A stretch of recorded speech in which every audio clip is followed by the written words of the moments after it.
Okay, so I think we're going to start because we want to use the time and we have to finish at 10:30 sharp. So welcome to this seminar, which you should know will be streamed, so be aware of that. Anyone can see it afterwards. The seminar's title is The South Caucasus After 2022. Domestic Developments and Geopolitical Challenges. And with us we have Tom de Waal, maybe known for many of you. He's a writer and a journalist. He's a senior fellow at Carnegie Europe. He's written many excellent books, amongst them Black Garden on Armenia and Azerbaijan, and also one which I remember well, which was called A Small Victorious War, on the first war in Chechnya. So we feel very, very lucky that you have made your way to Oslo, Tom, because it's in a way a daunting task we have given you, to give us an updated picture on the South Caucasus. And so many things have happened since 2022. Azerbaijan has taken back Nagorno-Karabakh with force. Russia, a traditional guarantor of Armenia's security, has withdrawn its forces from the region. Armenia is trying to orient and seek support in the West. And Georgia, a country which still has an official policy of wanting to join NATO and the EU, seems somehow to be trying to find a position in the middle between these different external actors, and is, I would say, also in kind of an existential crisis, the Georgian society, after the government has passed new foreign agent laws this year. So we are so happy that you're here. I think, Tom, you are able to see both the geopolitics of things and give us the nuances of the region, which is very, very necessary, because we're all sucked up in this new type Cold War dynamics, and it's important to keep the nuances. So we're looking forward to you speaking. So you have 25-30 minutes, then I will ask a couple of questions, and then for the audience there will be ample time to pose your questions after that. Thank you. Thank you so much, Julie. I'm really delighted to be back here in Newpie and in Oslo. Yeah, you have given me a daunting but interesting task to talk about the overview of the South Caucasus, and I think it's very timely. It's certainly a time of real turbulence, crisis, change in the region, probably most dynamic time since the early 1990s, when these three countries received independence after the end of the Soviet Union: Georgia, Armenia, and Azerbaijan.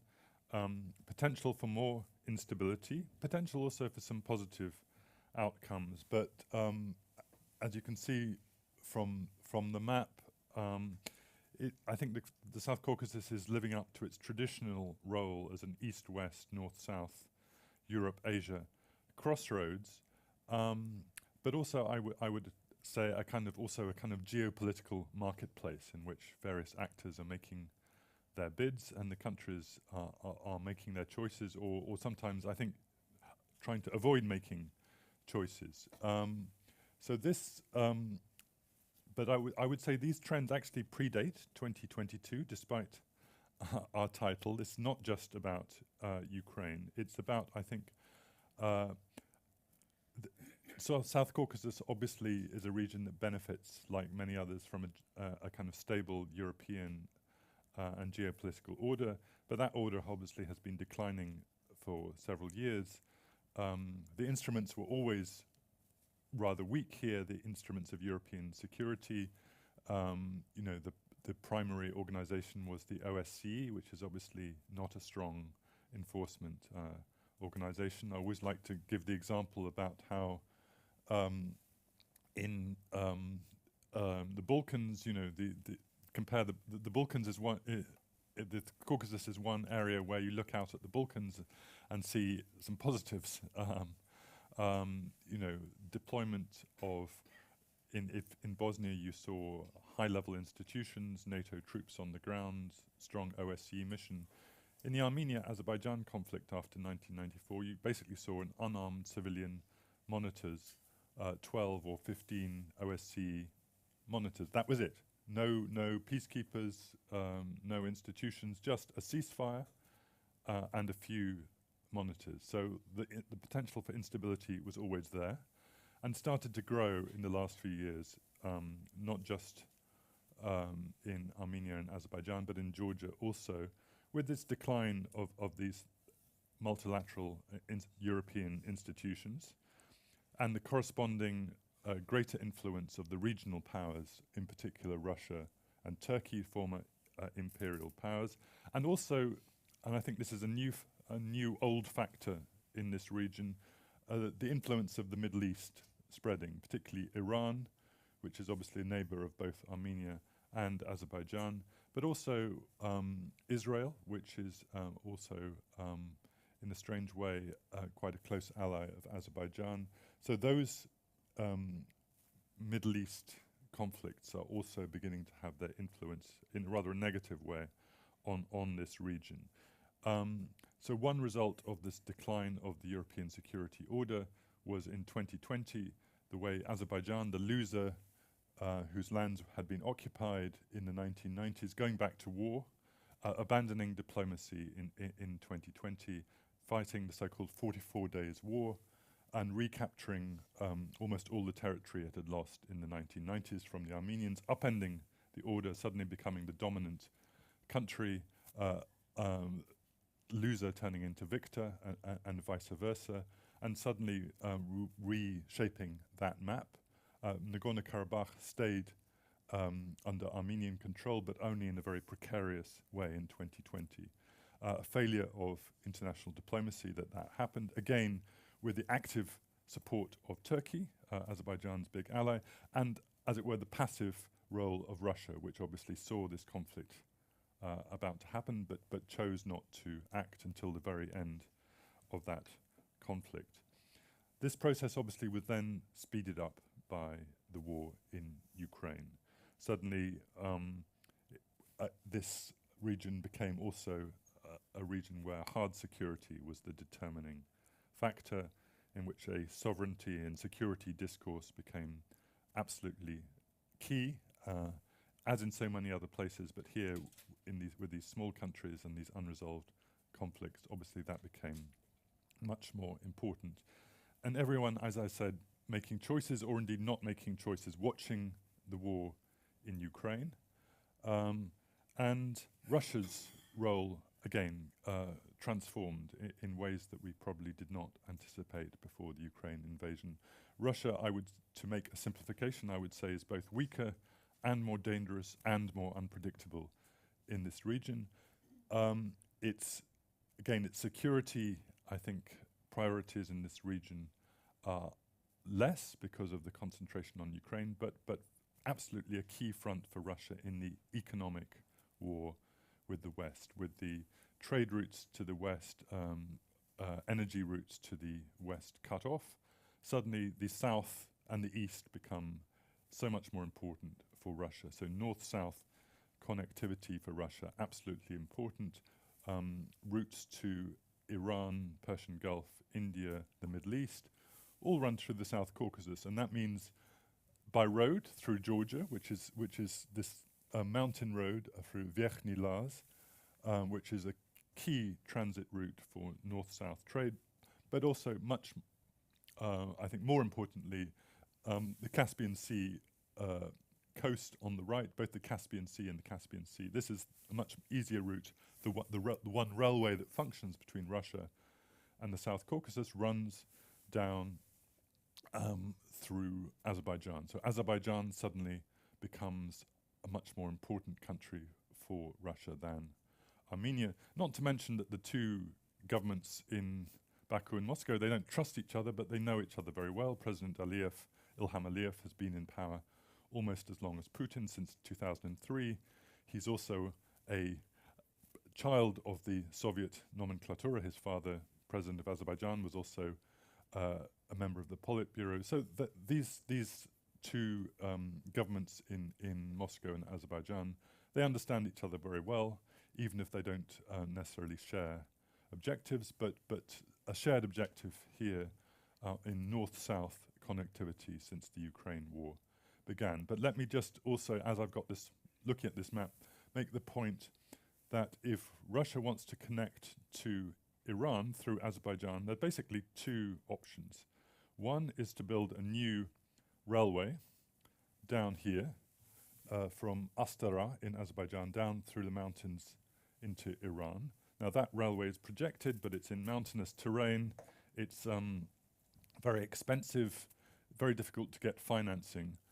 And the other option is to go, this is the traditional old route between the Soviet Union and Iran, goes through this little town of Julfa.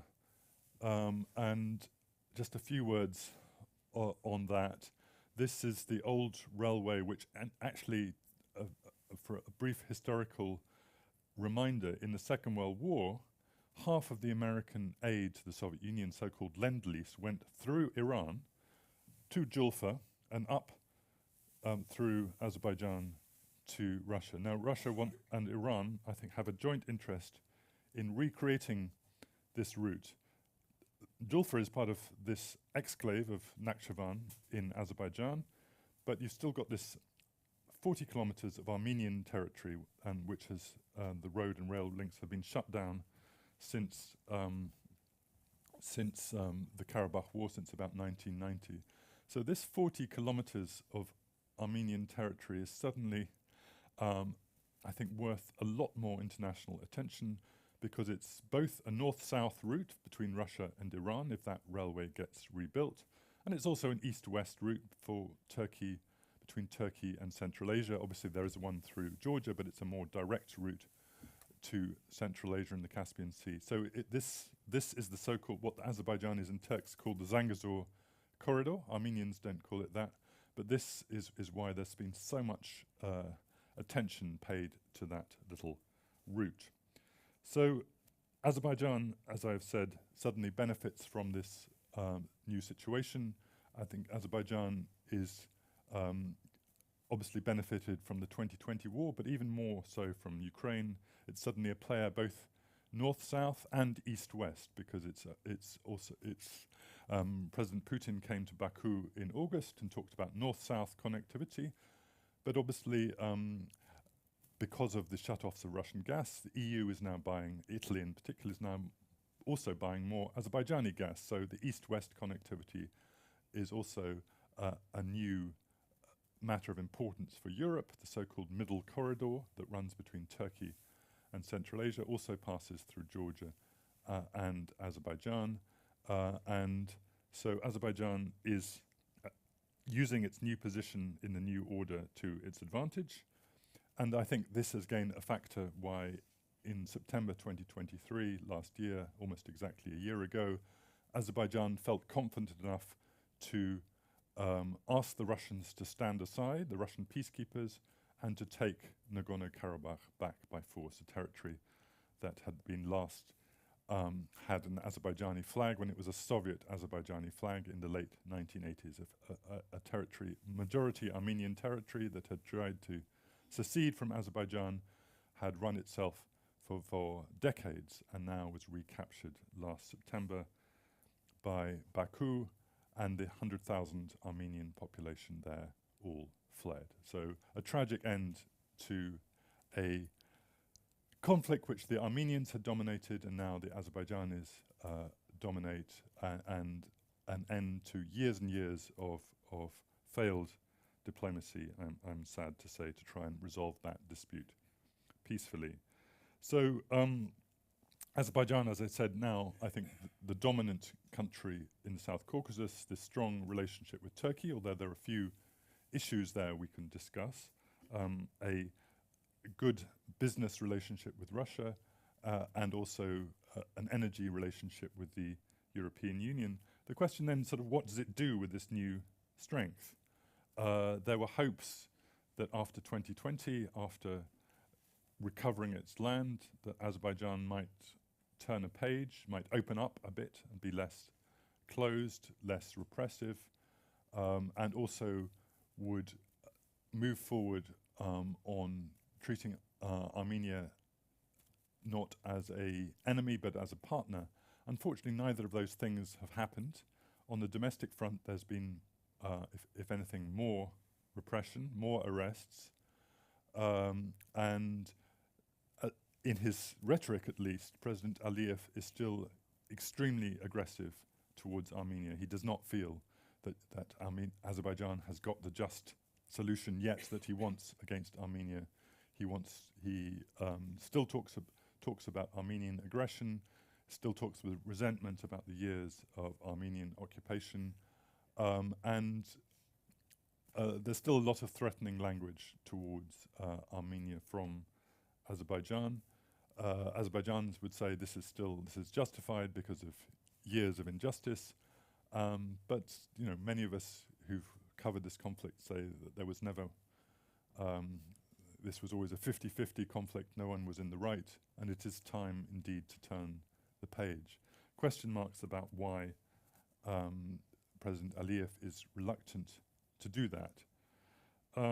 But for sure, Azerbaijan is in a strong position, but it's also, of course, a very precarious region and many question marks about what it will be like in 5 years' time, and indeed whether the economic model of Azerbaijan based on oil and gas, how sustainable that is. The oil revenues have declined significantly, and gas is a very competitive product in today's world. You can't take it for granted that people will continue to want to buy your gas.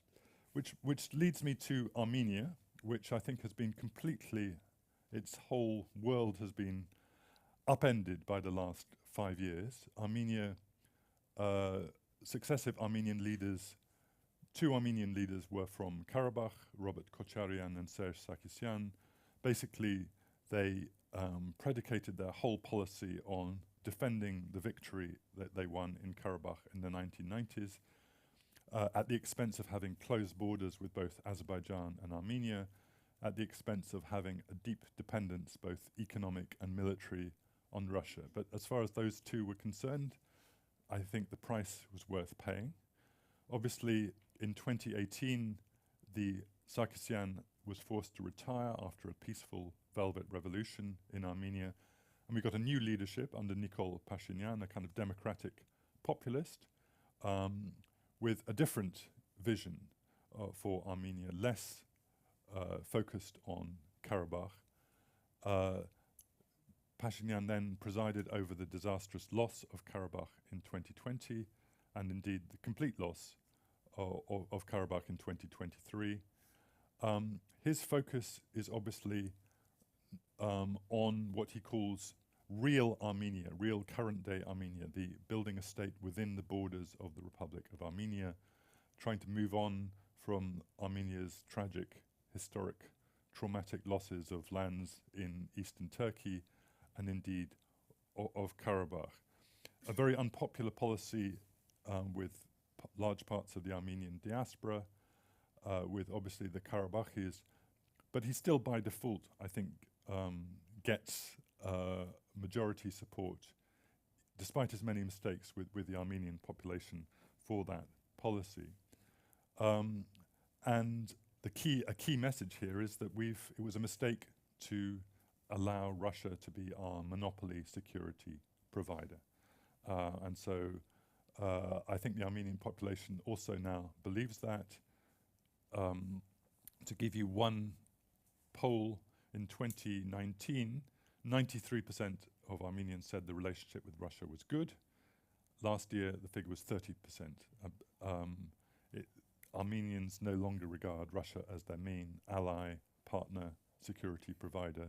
They want to look to France, the United States, even Iran. The trouble being that those years of dependence are still leaving their mark. There's still a Russian military base in Gyumri, Russian border guards, but even more important than that, deep economic dependence. Russia supplies Armenia with its gas, its nuclear fuel, basically owns the railways, many of the major mining firms. So a deep economic dependence, interdependence also between Armenia and Russia, which has actually only grown stronger since the Ukraine war, even as Armenia is now talking about wants to have visa liberalization with the EU, even potential EU membership, talking about leaving the CSTO. So a big major shift in Armenian mentality and politics. But the question there again is to what extent it's actually possible for Armenia to break that economic dependence on Russia. And then a few words now on the peace process between Azerbaijan and Armenia, which has been ongoing since 2020. Negotiations on a agreement which would finally normalize relations between the two countries for the first time since independence, would have open borders and signal an end to their 35-year-old conflict. Well, obviously, the loss of Karabakh was both a tragedy and also made it easier for the two countries to move forward on that, in the sense that it's easier for them to recognize each other's territorial integrity and borders now that everyone acknowledges that Karabakh is within Azerbaijan. The secessionist movement has been killed off. The question mark then is, what is stopping them from moving forward? Well, one issue is this so-called Zangezur corridor. Who is in control of it? Lots of different claims. Armenia says this is our sovereign territory. Azerbaijan wants easy access to Nakhchivan. And the Russians are still talking about the 2020, November 2020 statement, which ended the 2020 war, which says that the Russian FSB should be in charge. The Russians keep on returning to this point, and Azerbaijan, in public at least, has not denied that. Again, something which had really set off some alarm bells in the West, the idea that if the Russians are in control of that Zangezur corridor, as I have mentioned, that gives them a complete unobstructed rail access between Russia and Iran. So that's one point. Second point difficult point is about border delimitation, which maps you use. But it has to be said that Mr. Pashinyan, in his mission to try and build an Armenian state, keeps on giving ground. He keeps on making compromises on the maps, on the international context for a dispute resolution, on all sorts of issues. And yet Azerbaijan is still, which is the key player, no sign that they're quite ready to sign an agreement. And recently they've raised another issue, which is that they say the Armenian constitution needs to be changed because the Armenian constitution has a reference to Armenia's declaration of independence, and that declaration of independence in turn has a reference to a resolution which says that Nagorno-Karabakh and Armenia are one state. So again, Azerbaijan seems to be playing for time, keeping its options open and seeing what it can extract from the Armenians. And so there is still danger of interstate conflict as long as no peace agreement is signed. And certainly, although the negotiators who are now meeting in a bilateral process have made a lot of progress, the kind of mood music is still quite threatening. And it's hard to talk about peace when, for example, a young Azerbaijani PhD student who was involved in dialogue projects, who's studying in Prague, who is a peace activist, was arrested in August in Baku when visiting his family for treason.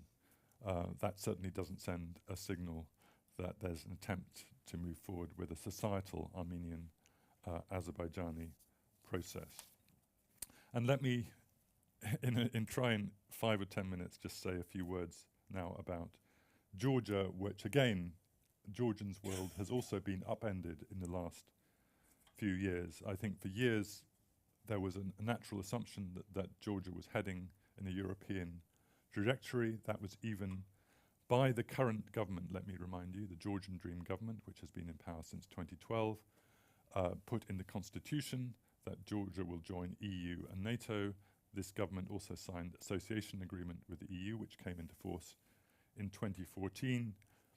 And yet, and this is again very much in an international context about Ukraine and also a domestic context about its own vulnerability, this government is now rowing back on democracy, clearing the field of its opponents, and flirting with Russia and publicly attacking European and Western politicians.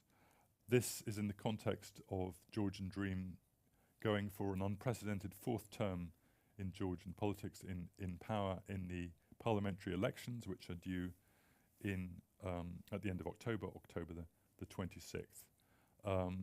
Georgian Dream started as a broad coalition in 2012 with so many democratic forces opposed to the increasingly erratic and authoritarian tendencies of former President Mikhail Saakashvili. But gradually the most democratic and European figures have deserted, including indeed the current president, head of state, although she has quite weak powers. And now you've got a hardcore, basically all affiliated to the party chairman, honorary chairman and founder of Georgian Dream, the billionaire Bidzina Ivanishvili. This is again the context for the passing of this foreign agents law in Georgia, which basically tries to punish, even eradicate foreign-funded civil society organizations in Georgia, which is basically most of the non-governmental sector in Georgia, trying to hold the government to account, and also now going aggressively after opposition parties, saying that they could be banned even before, but probably more likely after the election. So high stakes in Georgia in this election, the sign that a fourth-term Georgian Dream would be highly undemocratic, would really have much poorer relations with the EU, and better business relations, at least, with Russia. But let me just say a couple of things more about this. I think a couple of caveats. There's a tendency in media and some Georgian circles to portray Georgian Dream as a Russian puppet regime. I would caution against that. They certainly want to do business with Russia. They're certainly welcoming Russian finance and certain Russians in Georgia. But I think they see themselves as being protecting Georgian sovereignty with Russian business interests. They don't see themselves as taking Georgia into Russian organizations like Eurasian Economic Union or CSTO. They're basically, I think Azerbaijan, in fact, would probably be their model, to be a non-aligned state which has a very transactional business relationship with all its international partners, but which has a sort of a friendly blessing from Moscow for its chilling its relations with the European Union. I think the other thing to say is that this is not just about Georgian Dream. This is a recurring structural problem in Georgian politics since independence. A party gets elected, becomes a ruling party, the opposition is marginalized, that party then starts to have monopolized business in the country. It has very few checks and balances domestically. But in 2003, the Shevardnadze ruling party was ousted in a peaceful revolution, the Rose Revolution. In 2012, the Saakashvili ruling party was ousted in an election, and Georgia was able to have a sort of correction in a self-correction there. That self-correction, unfortunately, has not happened with Georgian Dream, which has followed this trajectory and got even worse. So the real question is, what happens with this election if Georgian Dream claims victory, having manipulated the vote, but not excessively manipulated because the opposition is weak? The pro-European forces in Georgia come out on the streets. We could see, unfortunately, a real crisis, potentially including violence. So this, unfortunately, is something we're going to be facing in a month's time in Georgia, and Georgian politics just doesn't do compromise. Let's be clear about that. This is a political culture which is about winner takes all, about vendetta, and it's going to be very high stakes in Georgia in a month's time. So on that note, I think I've done my time. Plenty more to say. I'll stop there. Thank you.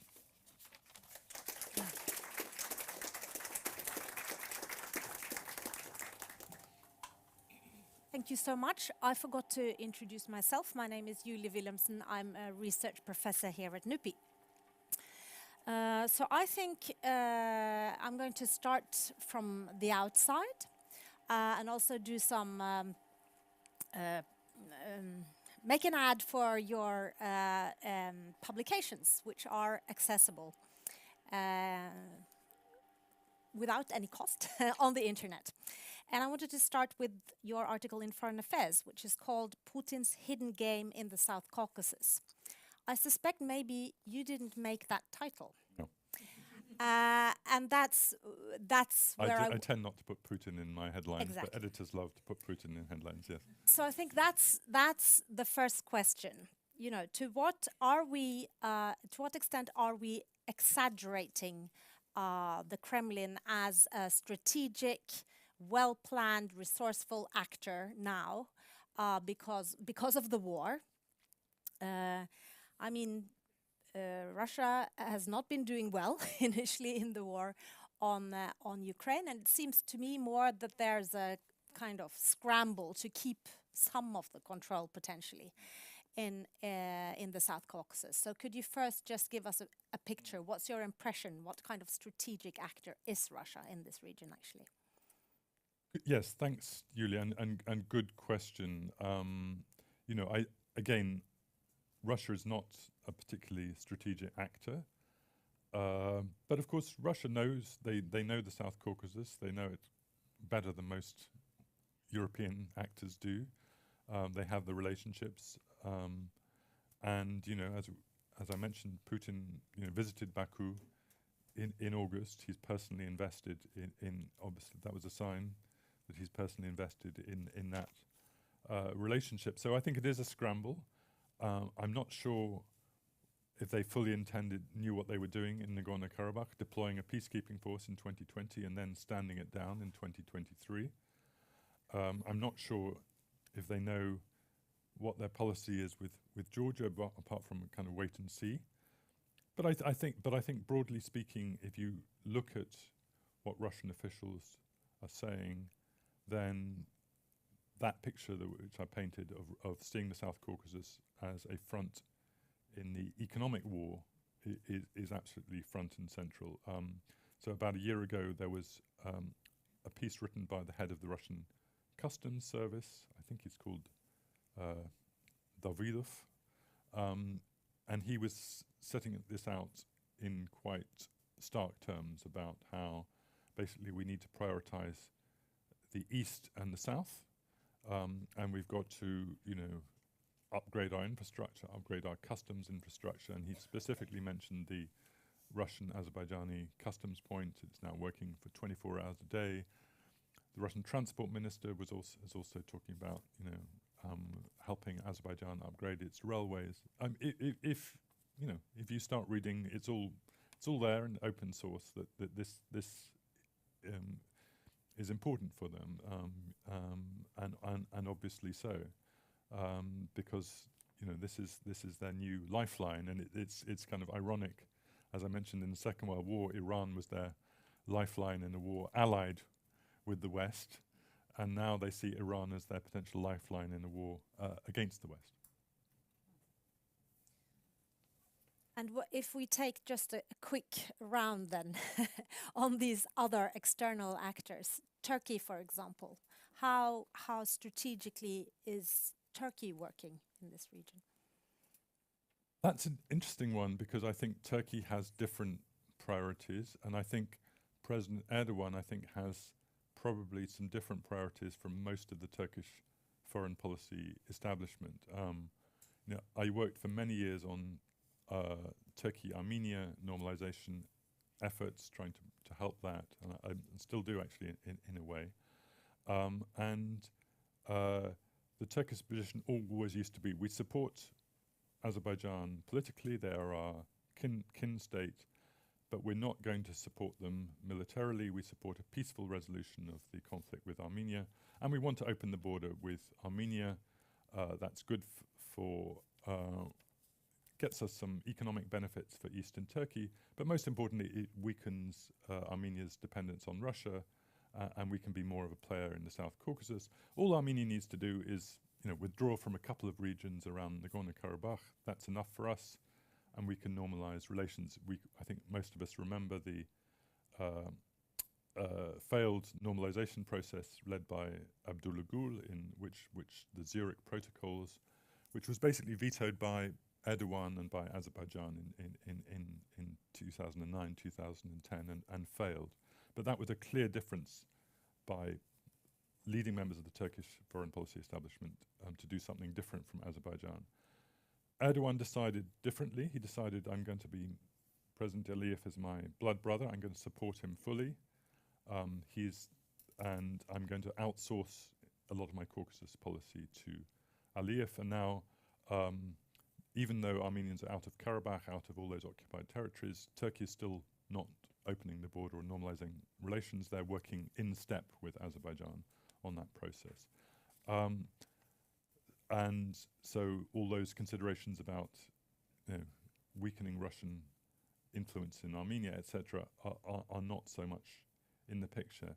The question is then, well, Erdogan has he's loyal to Azerbaijan, but he has other factors to deal with, whether it be relations with the United States, the Middle East, or indeed Israel, where there's obviously a very different position with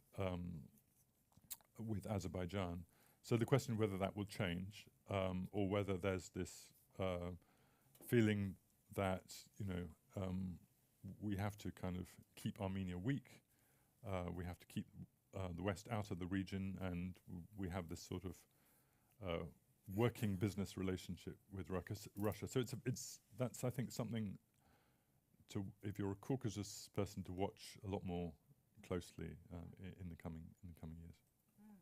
And then I have to ask you this, since we are in Oslo, and I have a feeling that in the EU or in Europe now, if you talk about this region, there's a sense that the EU is playing an important role. So I would like you to just touch upon how much trust is there in these societies, in the Armenian, but probably particularly in the Georgian society towards the EU and NATO, and how great is the impact actually? Well, that's again a very interesting one. I think on the societal level, these societies, even in Azerbaijan to a certain extent, they're voting for the EU, whether it be in Georgia, or increasingly in Armenia. This is what the younger generation increasingly wants. That Russia is not their metropolis anymore. They see the economic benefits, educational benefits, etc., of moving towards the EU. But then at the other levels, there's clear nervousness about, we are in this, refer to what I call this, geopolitical marketplace, that we can't put all our eggs in one basket. Look what happened to Ukraine, which was also moving towards the EU. And so there's still this bargaining and balancing with Russia. Even in Armenia, where the government is firmly pro-EU, if you look in other parts in the military, or in other parts of the Armenian establishment, they're much more cautious about that. So I think this is obviously, so this is the kind of long-term vision, but there are a lot of short and medium-term obstacles to that. And like with almost all the questions about this, really everything depends on Ukraine. If Ukraine wins this war, if Russia continues to have, if Russia has setbacks, then that European vision will be stronger. But if not, then the Caucasus is still living in this instability. Security factors are uppermost, and the EU cannot, ultimately cannot defend these countries, from some kind of Russian intervention if things go well for Russia and Ukraine. Then I'd like us to zoom in. You already said something about Georgia, but to focus a bit more on Georgia.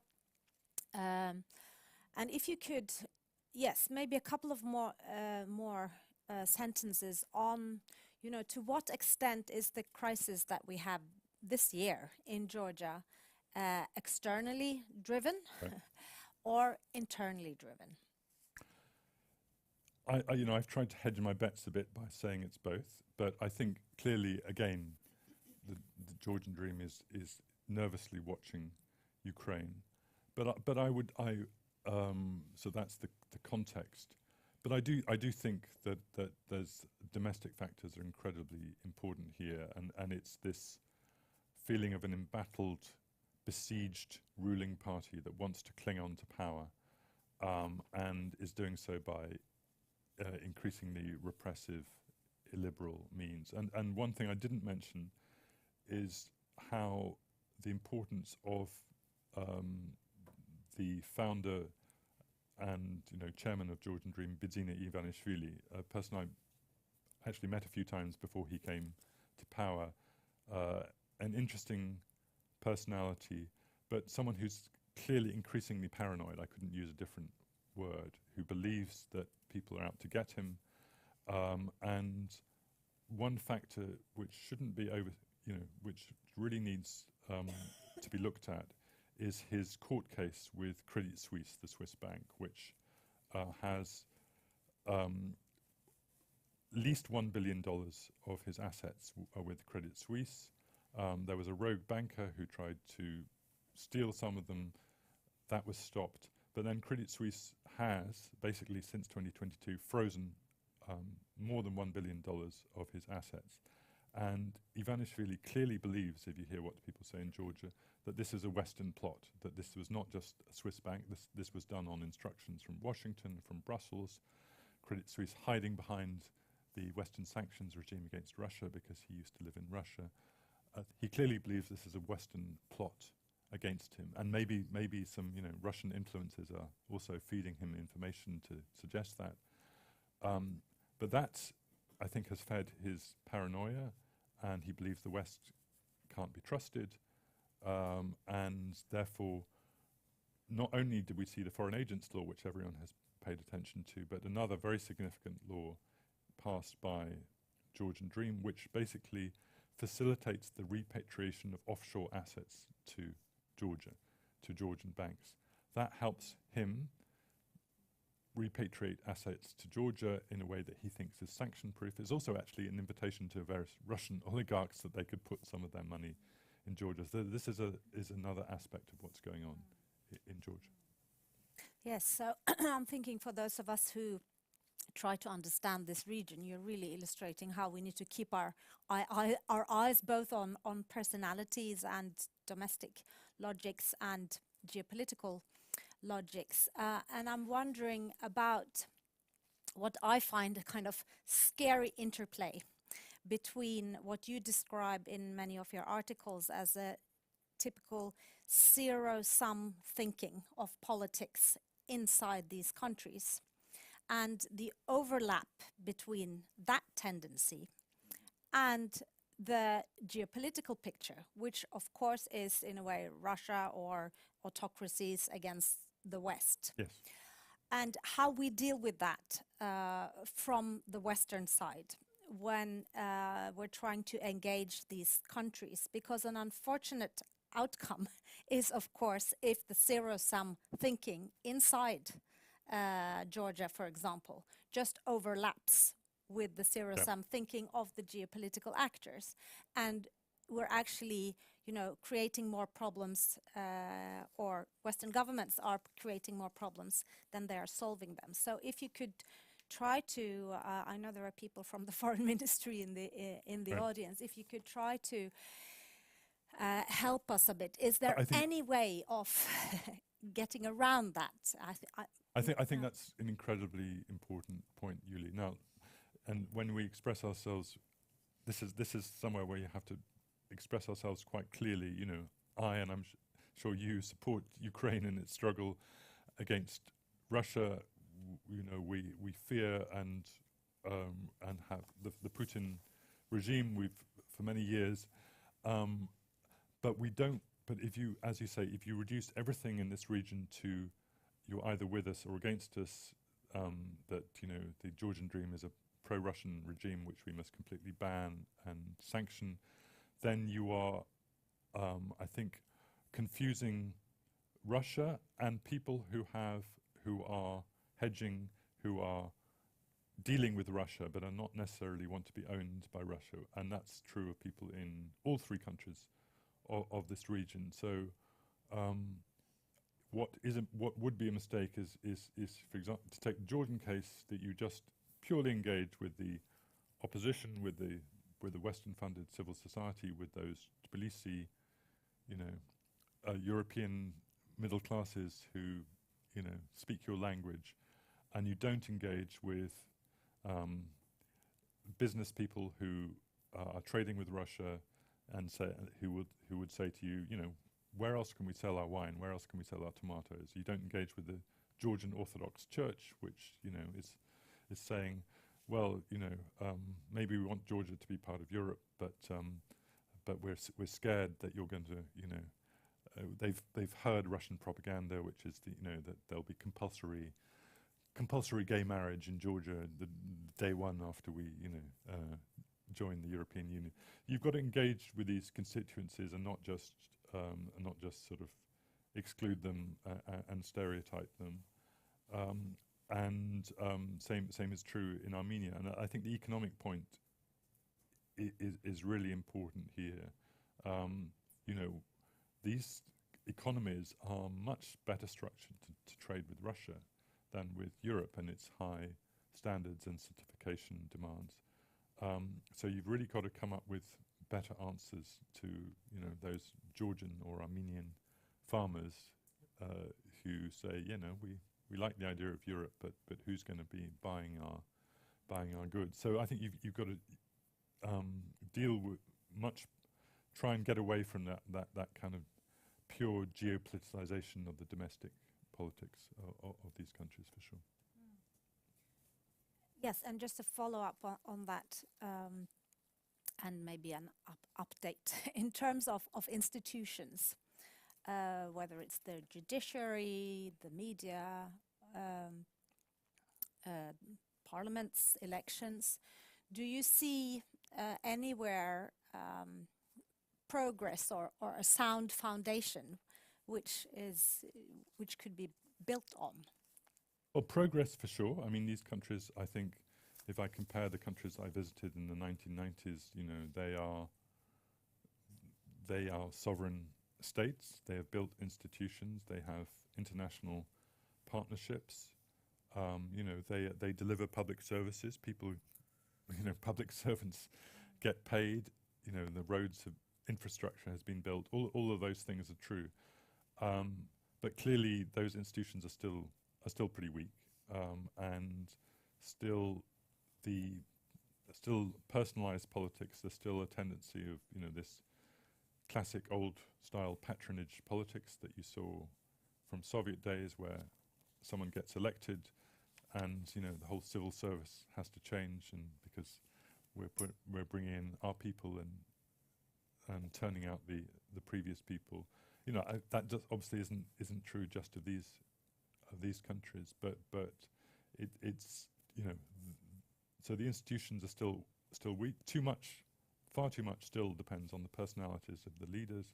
I've mentioned Ivanishvili and Aliyev here and Pashinyan. All of them, you know, what they personally decide is, you know, matters far more than it should. There isn't this sort of more of an institutional approach to policy making. So for sure, you know, it's better, but it's still a long way to go. I promised that I would give ample time for questions, but there's actually one question I would like to ask Yeah. you, since we're thinking of the Norwegian foreign policy audience here. It's the role of China, because we have a debate going in the Norwegian papers now, where about the role of China in global politics. So in this region, is China a significant player? Yes and no. It's, I think, a bit exaggerated. I think China is a growing player, but one amongst many in this political marketplace of the Caucasus. I think where China is gaining ground is on infrastructure and connectivity projects, and I think that needs to watch. You know, Chinese companies building the highways in Georgia. They are now significantly have the contract for the Anaklia deep sea port on the Black Sea, which used to belong to an American company. So that's significant. But I think whether too soon to say whether that translates into direct political influence. I think one thing to watch is if these countries have fiscal and budgetary problems. You know, China has a tradition of offering all these loans, and then suddenly you get into a Chinese debt trap, and I think that's something to watch for all these countries. Thank you so much. Then we have a roaming mic, so please raise your hand and state your name and affiliation, and then you will get a mic. So let's start here with you can introduce yourself, Lena Wetterland, and then we move on to you. Yeah. Lena Wetterland from the Norwegian Helsinki Committee. Thank you very much for your introduction and the interesting questions so far. Can I ask two questions? Yeah, one is on Armenia and one a little bit more overarching. In the region now, as you mentioned, Armenia has somewhat more democratic tendencies, and there was this revolution. I was happy to be there, actually. But in terms of the international attention to the region, it's more on the security policy area, and at the same time, a lot of donors are not investing as much as they did before in the civil society, in human rights work in Armenia. How can we come around that finally there is some attention to the region, but try to underline the focus on civil society development and the democratic reforms and processes that are actually in place? And secondly, you mentioned that there was the tragic end to the Nagorno-Karabakh conflict when the Armenians were forced to escape last year. But of course, I know that's not exactly the end of it. There's a lot of questions remaining, both in terms of the Armenians that ran from there, what will happen for them now, and secondly, how do we continue to end this conflict in terms of the two peoples? How can they continue to exist next to each other with these statements that you say, Aliyev, keep making in social media and so on? Is it more of a transitional justice, like legal process that is needed? Is it more of an understanding of the trauma on both sides that needs to be addressed? Right. Do you have any comments on that? Thank you very much. I think we take your question as well, and then we let Tom answer. Thank you very much for a very insightful presentation. I'm Armine Bagian, a PhD scholar at the University of Oslo, and actually my question is linked to the second question of Lene. I wanted to ask you, do you think there is a possibility for the displaced Armenian population to return to Nagorno-Karabakh? And if yes, under which conditions? Thank you. Okay, thank you very much for those questions. So, on your first point, you know, I think now is indeed a very good moment to invest in Armenia. Having watched many of these countries over the years, you see that there clearly there are moments when the window is open and you know, and there's a willingness to take Western advice, take Western money. That was true, you know, in Georgia for a long period. I would say now Moldova and Armenia are two countries, which have governments which really actively want that kind of assistance. And although we have a democratically elected government, it's not a very consensual government. It doesn't really work very broadly across society, so it has to be done both with the government and outside the government in Armenia, and for sure. But I mean, it's not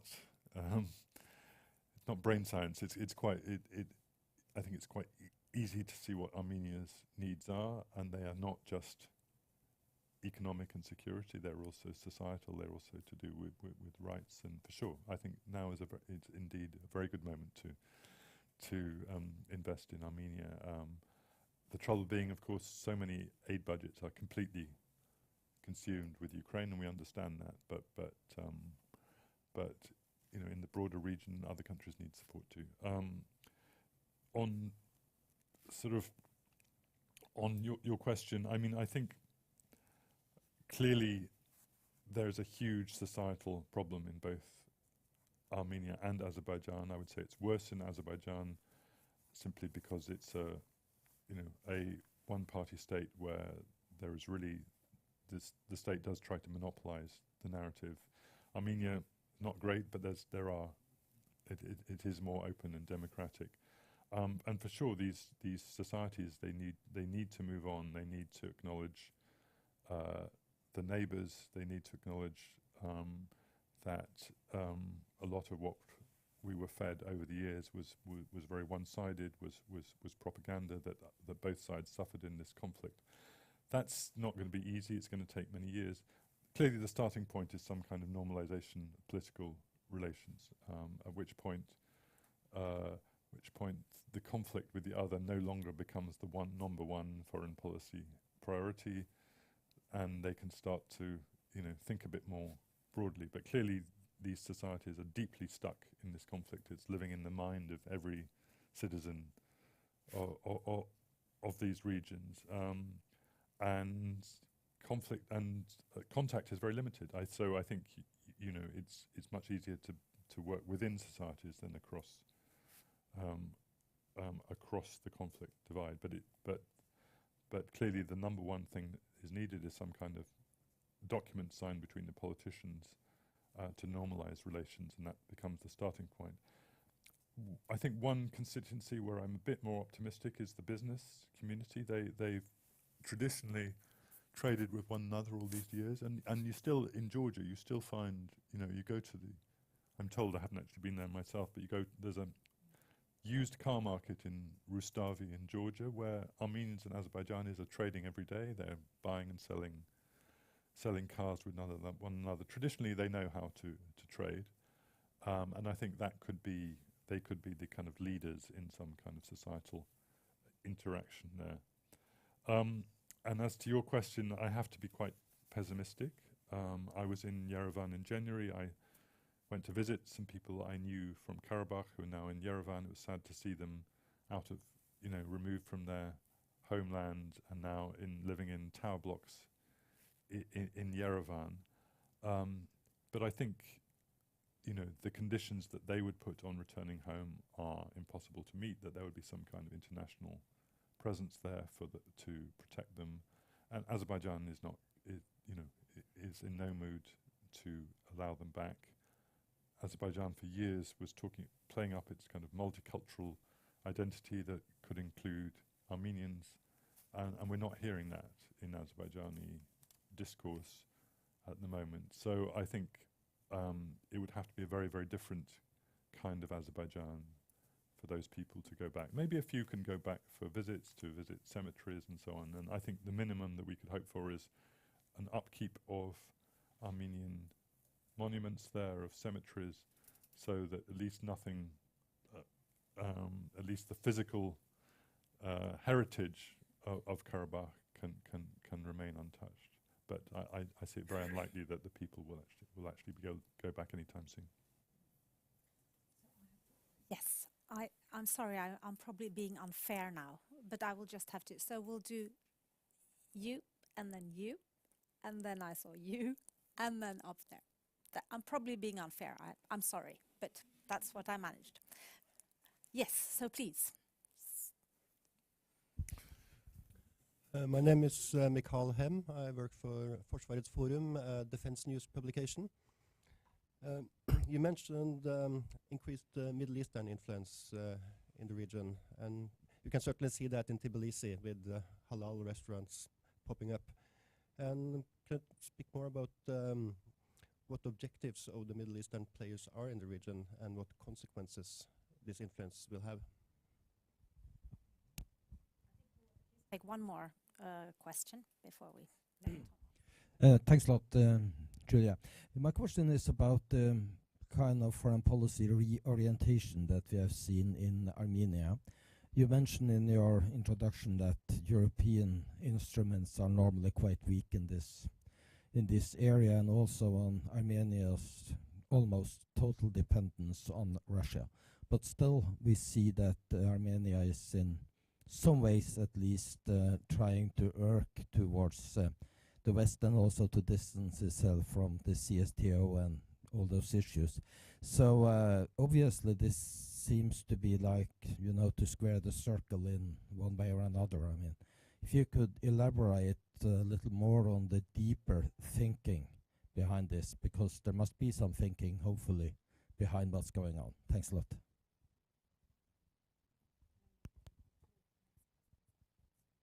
Sure. It's a good question, but I'm being a Caucasus expert rather than a Middle Eastern expert. I'm not sure I have the answers. All I can say is that this region is clearly on the radar, obviously of Turkey in a new way, but also of Iran, to a certain extent of Israel. Israel, let me remind you,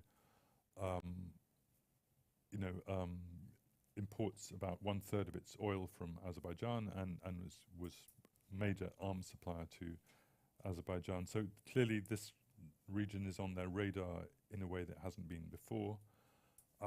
And clearly, worries that if, in particular, if the situation in Iran gets worse, that it could have an impact on this region. I think Azerbaijan is quite good at handling Iran. They have a very difficult relationship, but they have, I think, ways of stopping it getting worse.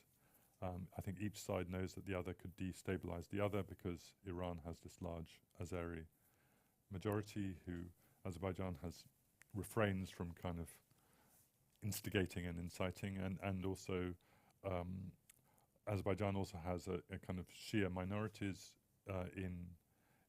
in Azerbaijan who Iran also would be capable of working with. And so far there's a bit of a truce there, but that's again something to watch because that need not continue forever. So and obviously this is all part of the kind of again this returning to this phrase of this being a crossroads and a marketplace that so many different countries have stakes in this region, and this north-south connectivity agenda for Russia is obviously also goes the other way. It's also about how the Middle Eastern countries can connect to Russia via the South Caucasus. So I don't think I really answered your question, but just to say that it's just it's something to watch going forward. I'd love to think there's lots of deep thinking going on in the Armenian security establishment, but beyond 4 or 5 people I can think of in Yerevan who think about these things, I'm not sure that there is. I think they know more what they don't want than how they're going to make the changes.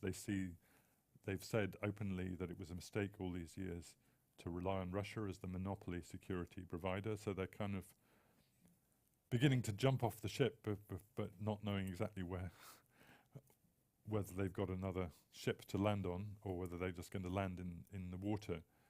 And that's obviously a concern. they do have, some modest steps, and as in with working with France, working with India on getting weapon supplies, and there's this European Union EUMA, this monitoring mission now in southern Armenia, which is a civilian monitoring mission. It's not a military mission, but it is significant, and it's significant also that Azerbaijan doesn't like it. Azerbaijan says that it should be withdrawn, which of course only persuades the Armenians that if Azerbaijan doesn't like it, it must be something that we need. So that's something which could possibly grow. It's possibly something that even the Zangezur corridor that we were talking about, could even have a role there. So that's so I mean, all will be fine so long as there's not renewed conflict. So I think the best investment in Armenia's security is to make sure that this peace process with Azerbaijan works. Now, yes.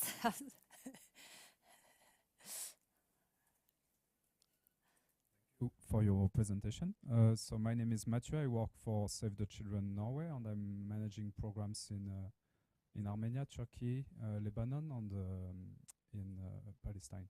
So my question is about the perception of the Gaza war in the region and any potential impact of this conflict in the different actors in the region. Thanks.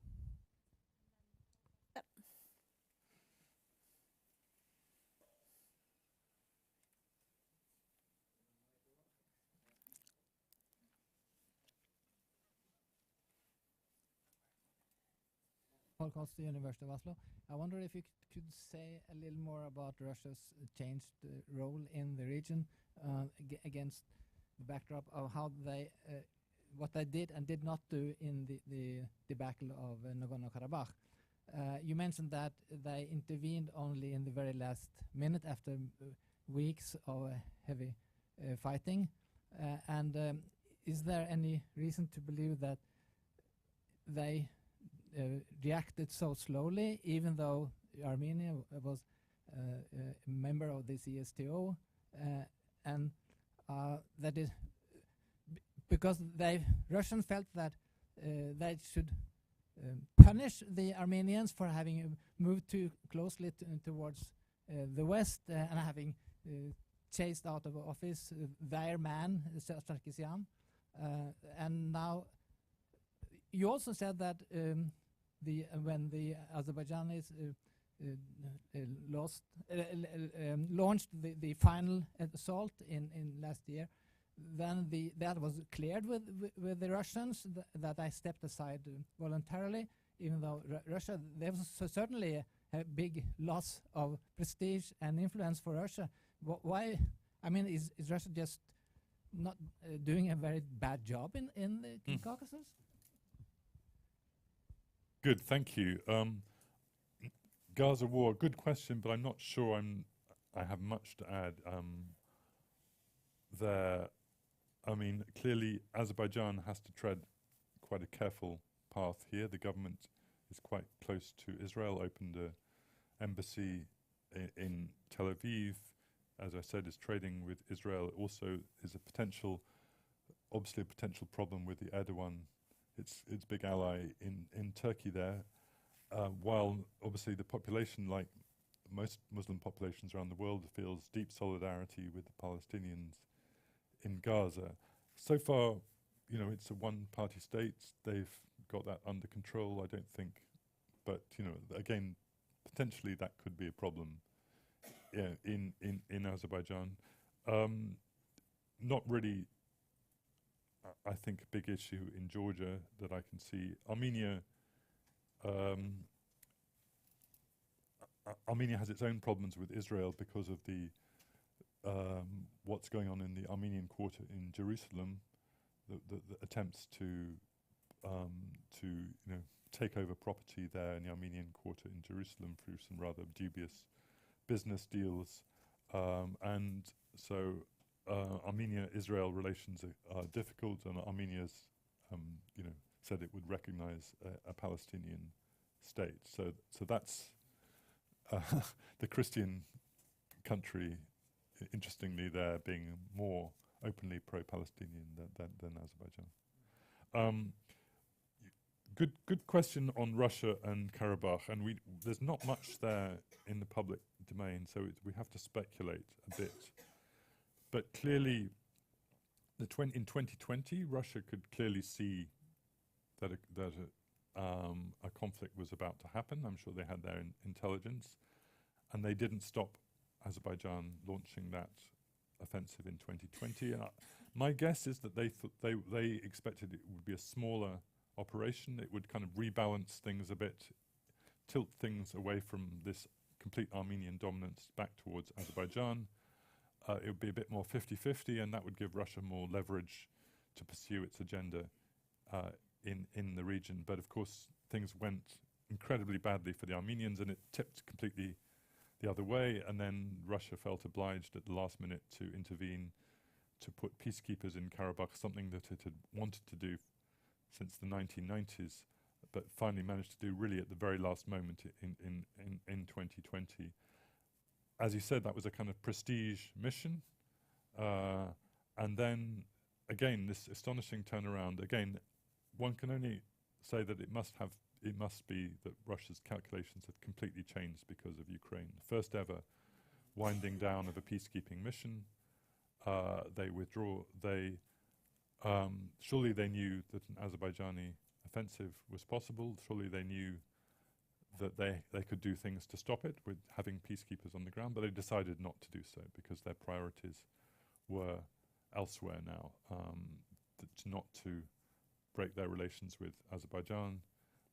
And possibly the speculation on the Armenian side, which is quite plausible, is that Russians said, okay, we stand down our peacekeepers in Karabakh, but we want our guys, the FSB, in the Zangezur corridor. This would be the trade-off. But I think what's probably more striking is what happened in September 2022, when Azerbaijan launched a kind of cross-border incursion into Armenia, in the Jermuk area, and clearly that was a violation. That was cause for the CSTO Article 4 to be invoked. Isn't a cross-border incursion into a CSTO member state, but no reaction. And this, I think, was the moment when, even more than Karabakh, is the moment when the Armenians decided that, what's in it for us, this military alliance. And so I think that was the key moment. Again, Russia decided this is not a priority for us. And I think we should also mention that Azerbaijan not only has fairly good relations with Russia, but even better relations with Belarus and Kazakhstan. So there's no way that Belarus and Kazakhstan were going to step in to support Armenia. And Armenian-Russian relations are pretty bad, but Armenian-Belarus relations have been completely destroyed. I mean, their public condemnation between Lukashenko and Pashinyan saying Lukashenko is not welcome in Armenia, Lukashenko publicly supporting the Azerbaijan. So that relationship is completely broken down, and in that context, what use is the CSTO if you're supposed to be relying on the support of Belarus in that context? Yes, it would be interesting to know, did the partial mobilization in Russia, did it happen before or after, in September 2022? Yeah. I mean, of course, you cannot underestimate the changes in Russia. There's actually a pure, it's quite, only 2,000 men in Karabakh, but quite a lot of equipment, lots of armored vehicles, artillery and so on, which was immediately redeployed to Ukraine. So that's, again, a factor, maybe not a big one, but one factor why they were going to let go of that mission. Christian?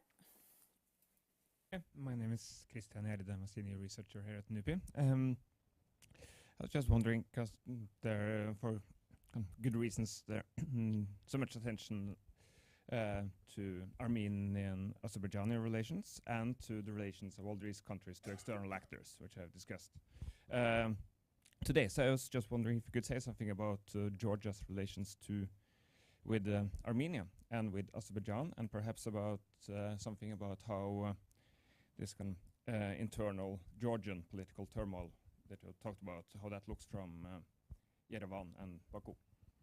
Right. Yeah. Thank you, Christian, for the question.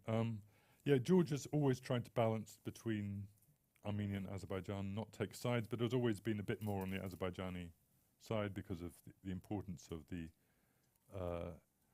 economic relationship with Azerbaijan, the transit routes, the oil and gas pipelines, and so on. But try not to break relations with Armenia.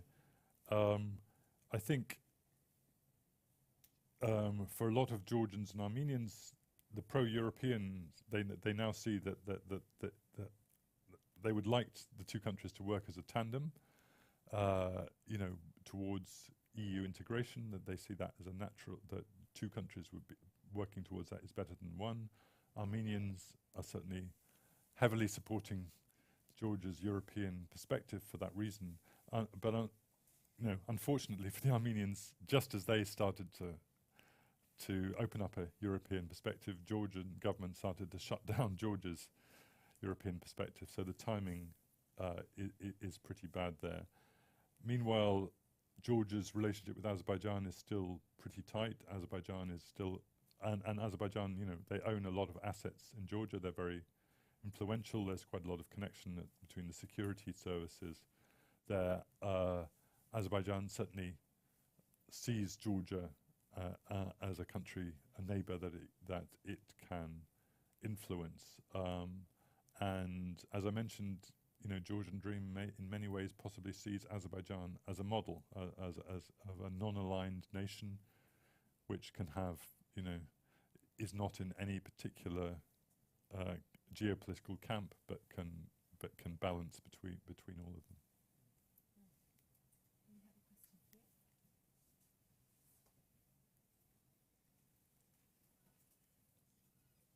Hi, thank you so much.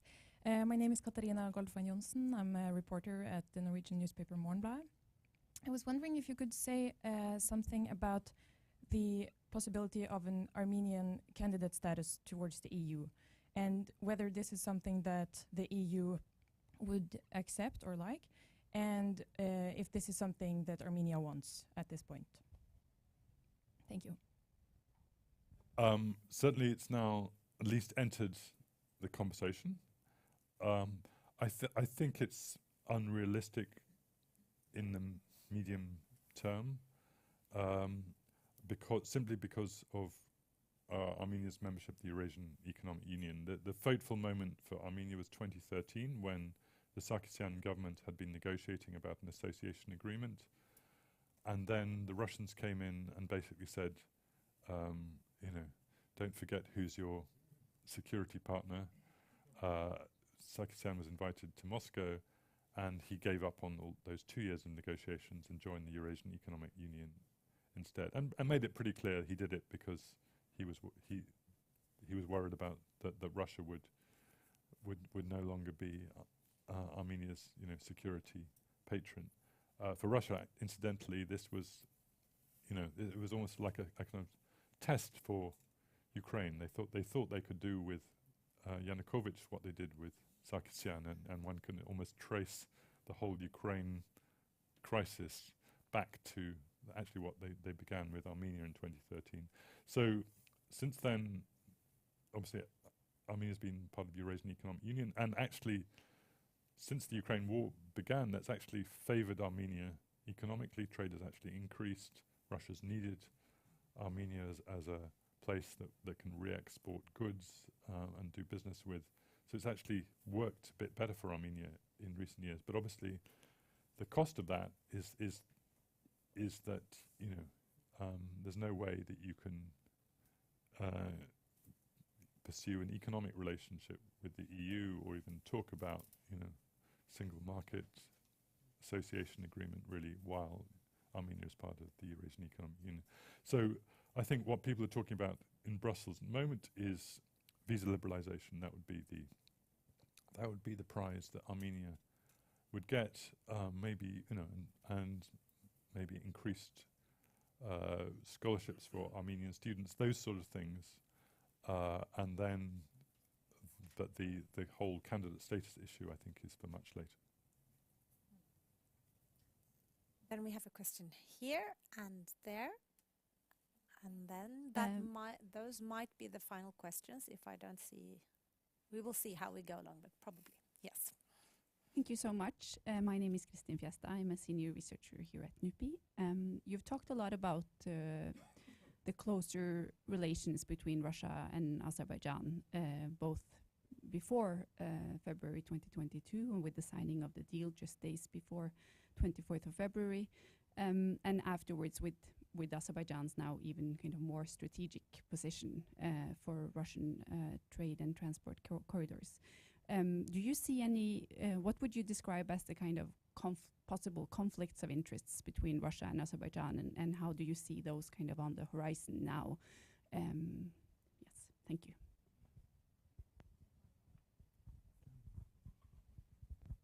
Hello, my name is John Erik Doppler-Ervik. I'm a Russian student at the University of Oslo. You mentioned Georgia's election being a fateful moment where two prior Georgian regimes have fallen in an election. How do you believe Georgian Dream might hedge its bets? What kind of electoral manipulation will be possible in regards with the election? Thank you.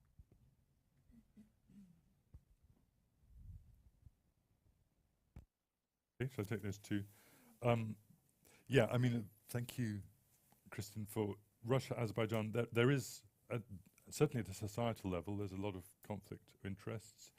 Many in Azerbaijan still regard Russia as the colonial power. They remember Black January of 1990 when Soviet troops entered Baku and more than 100 people died. It was the bloodiest incident of that kind of the Gorbachev era. So there's no, it's in many ways it's quite a suspicious relationship,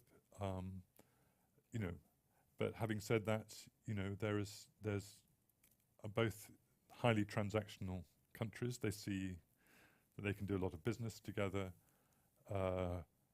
It's interesting. It's a big Russian language is always a big issue in Russian foreign policy, and the Russians are and the Azerbaijanis are very clever about that. Of course, Aliyev himself and his wife's family, they're Russian speaking originally. They're very comfortable in that kind of Russian world. But he's been very clever to promote Russian schools in Azerbaijan, and every time they meet, Putin quotes the number of Russian schools in Azerbaijan as a sort of nice talking point, contrasting it with the unfriendly, Ukrainians or Moldovans. So I think they're quite clever at managing that relationship, but that clearly, anything that begins to undermine Azerbaijani sovereignty is a complete red line for Azerbaijan. And anything where Azerbaijan began to join Western institutions would clearly be a threat to Russia, but there's no prospect for that. So I think the two regimes, they don't necessarily like each other, but they're fairly happy with one another is the way I would put it. Thank you for your question. I think electoral manipulation is a lot more sophisticated in places like Georgia than it ever used to be.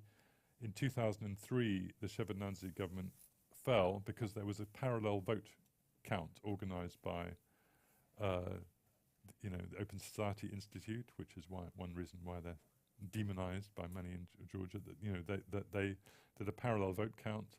There was the official results which said that the ruling party had won, and there was the parallel vote count which showed that they'd lost. And everyone, of course, trusted the second count, and people came out on the streets, and then Shevardnadze was forced to resign. many points of difference this time. The electoral manipulation is more sophisticated. You try basically nowadays, you do your best to win the election before polling day.